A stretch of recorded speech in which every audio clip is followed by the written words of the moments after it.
The biggest problem with the FIRE movement is not the focus on RE or early retirement. It is the focus on the future, not the present. This is the biggest thing that I've learned from my depressed and anxious days, and yes, I was clinically diagnosed. It is commonly said that depression is obsession with the past and anxiety is obsession with the future. In my opinion, the FIRE movement is the epitome of obsession with the future. When we think about the future, anything is possible. The future seems to always be better than present, right? We're like superwomen, able to do anything and everything in the future. Tomorrow is when the miracles come and everything gets done. But how do we know for certain that the future will always come? We've never really experienced what's ahead of us. So how do we know for sure that it is going to be better than the now? How do we even know we're gonna like it? How do we know early retirement is what ultimately will make us the happiest? And what do we like about early retirement anyway?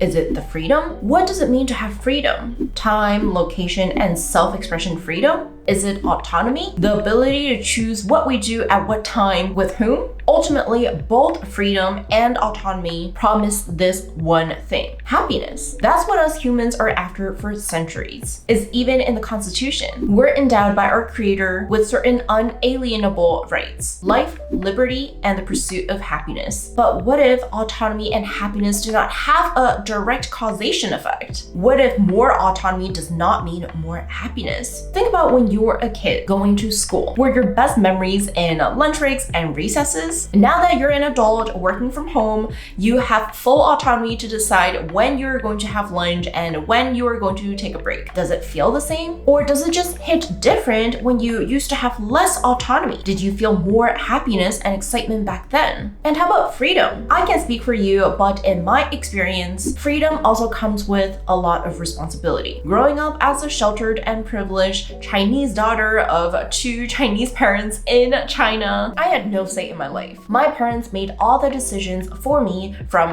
where I went to school, where I'll spend all my free time after school, to what would my college major be. I had no say. Now I've retired from corporate. I have a lot more freedom, relatively speaking. I can literally do anything I want to do in the world and travel to basically anywhere I want. You think I'm super happy because I have this newfound freedom, right? Well, with freedom, it also comes with new responsibility. The truth is, I am pretty afraid of this newfound freedom. I can no longer blame my situation on anyone because I'm the one making all the decisions, and with the freedom, I'm the one making all the choices in my life. And to be honest, I'm also very lost. I've never experienced this much freedom. I've never been able to have so much say in my life. Sometimes I do miss having a boss and having more structure to my day. I sometimes do miss being told what to do by my parents. I do miss those days that were more controlled and sheltered with less freedom and less autonomy. And maybe that is the paradox of freedom and autonomy. Most people think that with more freedom and more autonomy comes with more happiness. But sometimes there's actually an inverse relationship between freedom and autonomy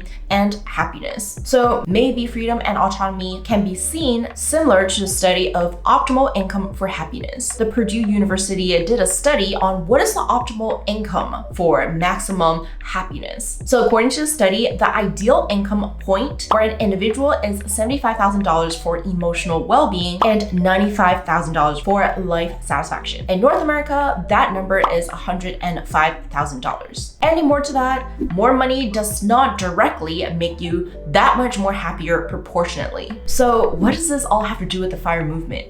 In my opinion, the FIRE movement focuses too much on the unknown future. Who knows if we'll even be able to experience early retirement? Who knows if that retired early lifestyle would last? Who knows if early retirement will really bring us the autonomy and freedom that promises ultimate happiness? Focusing too much on the future or the end goal makes us lose track of the now, which is really the only thing that exists and will ever exist. There is no future.